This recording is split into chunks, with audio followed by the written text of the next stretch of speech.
Welcome friends, James Corbett here, CorbettReport.com with your thought for the day, June 21st, 2016. And today I want to talk to you about a politician whose life was tragically cut short during the height of a referendum on the European Union, one for which she was campaigning vigorously on the pro-EU side by a crazed lone assassin.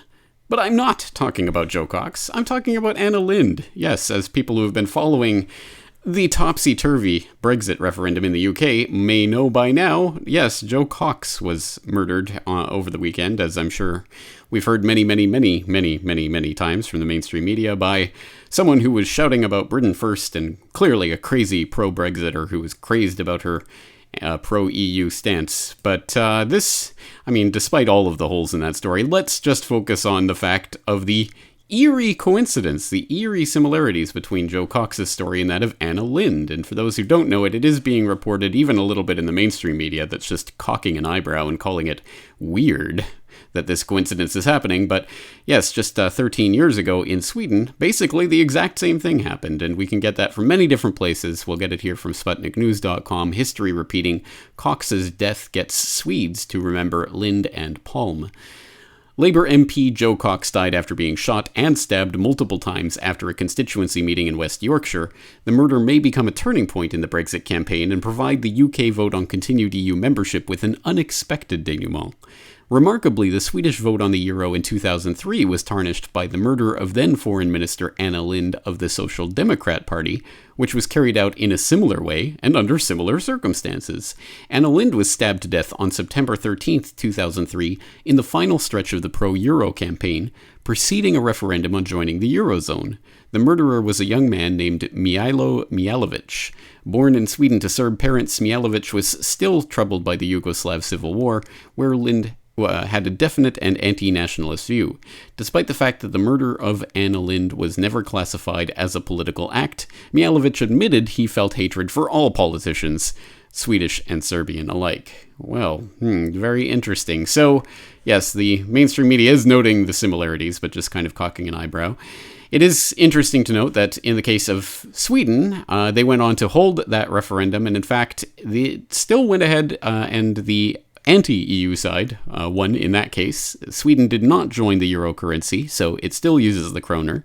However, the next year, 2004, Sweden did start its accession into the European Union. So it is a European Union member now, but not a member of the euro currency zone, exactly like the UK.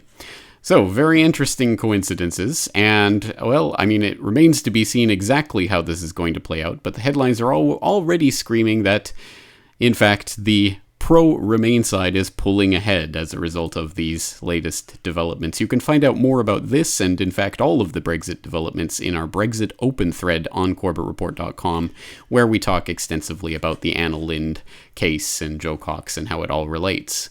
But we also, as you might remember from last week, have an Orlando shooting open source investigation that now has 165 comments and growing. And these are not tiny little comments; these are substantial comments with lots of links and commentary and analysis. So I suggest you check out the whole thread. But today I want to add to that thread by noting, the interesting developments over the weekend with Loretta Lynch, the head of the Department of Justice, going out on a Sunday media blitz and affirming time and time again that the FBI was going to release the transcripts of the conversation between Omar Mateen and the 911 emergency operators, where he pledges allegiance to ISIS, except it was going to be a transcript, not the actual recordings, and they were going to be heavily edited to remove any reference to ISIS. So Tristream Media put together a nice little compilation of her appearances on the Sunday morning talk show circuit over the weekend. Can you give us a teaser of what exactly we're going to learn in these transcripts about the killer? Well, good morning, Dan, and thank you for having me.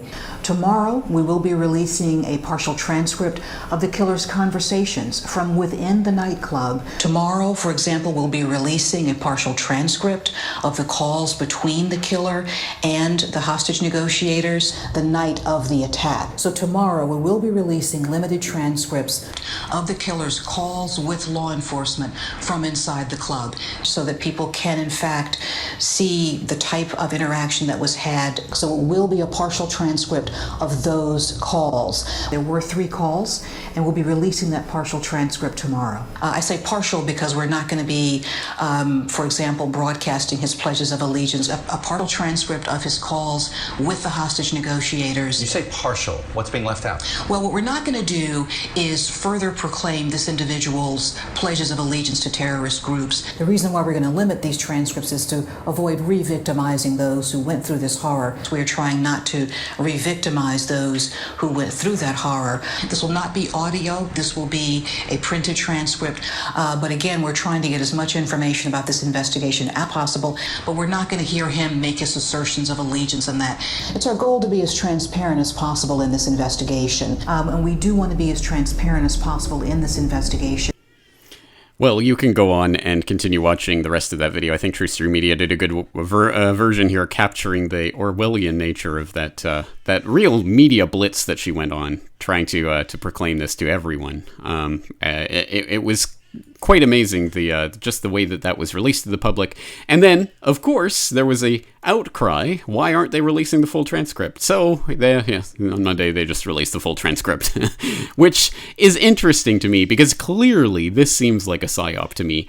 We're not going to release the parts about Abu Bakr al-Baghdadi. We're not going to release the parts about ISIS. And that becomes the big news story. And then they release it. Oh, okay, he pledged allegiance to ISIS, and here it is. Now you can read about it. And, of course, read about it because, again, they're not releasing the full details. They're just releasing the transcript. They're not releasing the audio recording. So here it is on FBI.gov in case you care.